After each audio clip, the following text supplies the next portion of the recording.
Something used to wait for me in my doorway every night. Even now, I'm still not sure if it was real.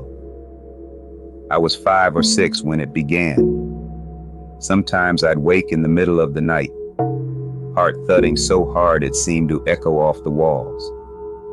The flat was silent, but that kind of silence that listens back. The air felt thick, like it wanted to press me into the mattress, and I could never shake the feeling that I wasn't alone. Most nights, it started with the dream. At first it was harmless, almost warm, the kind of dream a child might have after a long day. But then, the edges warped. I was standing in the middle of a forest, my entire family around me. We should have felt safe, but everyone looked wrong. Their smiles were too forced, their bodies too still, like they'd forgotten how to be alive. Everyone except my mom. She moved through the trees laughing, so bright and unbothered it almost hurt to look at her. Then, with no sound, the light shifted, and something descended between the trunks. Figures stepped out, tall, smooth, pale as porcelain.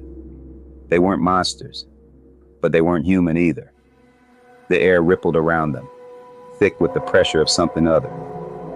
I remember how they looked at my mom, like they already knew her. And she looked back with that same strange joy, like she'd just found her real home. I ran to her, sobbing. "Don't go," I said. "Please don't leave me." But she just smiled, the same smile she never gave anyone else. Then she turned, stepped into their silver craft, and disappeared into the sky. When I woke, I could still see her face, lit by that cold, impossible light. Years later, I found a photograph of her. She was perched on the back of the sofa, window open, the last gold of the sun painting her hair. As a child, I thought she looked peaceful, lost in a beautiful view. As an adult, that same image felt like grief made visible. There was something in her eyes that no one else seemed to see, like she was already halfway gone. That photograph haunted me more than any nightmare, because it told the truth. Some people leave long before they ever walk away. The dream kept coming back, night after night, the same forest, the same silent goodbye. And I started to realize there are worse nightmares, the ones that don't stay in your sleep, but follow you into waking life. That's when the doorway visits began. At first, just a shape, a darker dark in the corner, where the hallway met my room. But then, solidified, like the shadow decided it didn't need to hide anymore. It had a hood, or something like one, and hands that clung to the frame, with fingers ending in small, sharp curls.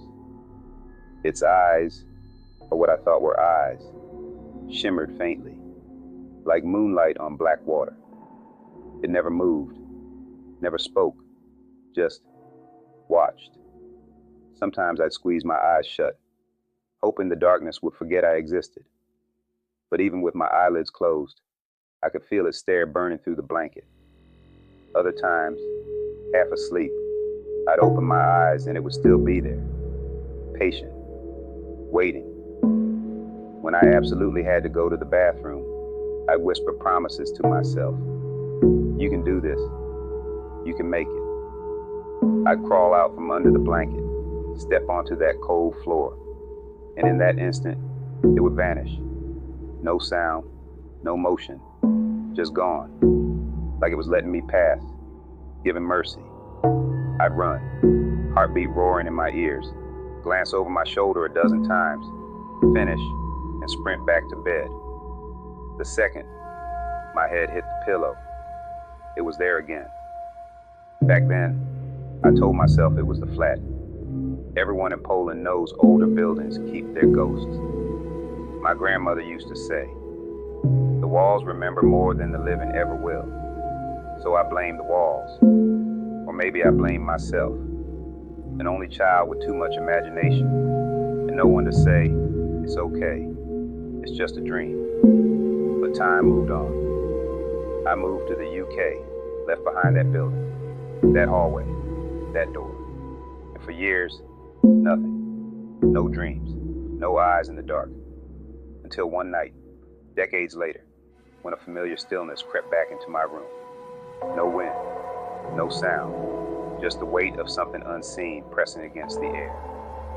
For a split second, I could smell it. The same damp concrete and paint thinner of my childhood corridor. And I knew, whatever it was, it had never left. It had only been waiting for me to notice again. Maybe it wasn't a ghost.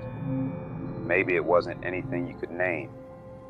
Maybe it was the shape my grief took when I was too young to understand it. A piece of the dark that learned my name and never forgot it. Those nights shaped me more than I realized. They carved fear and wonder into the same space in my chest. And every story I tell now comes from that place. Because sometimes our monsters don't come to hurt us. Sometimes they come to keep us from forgetting what we lost. This is Mystery Whispers. Find comfort in the dark.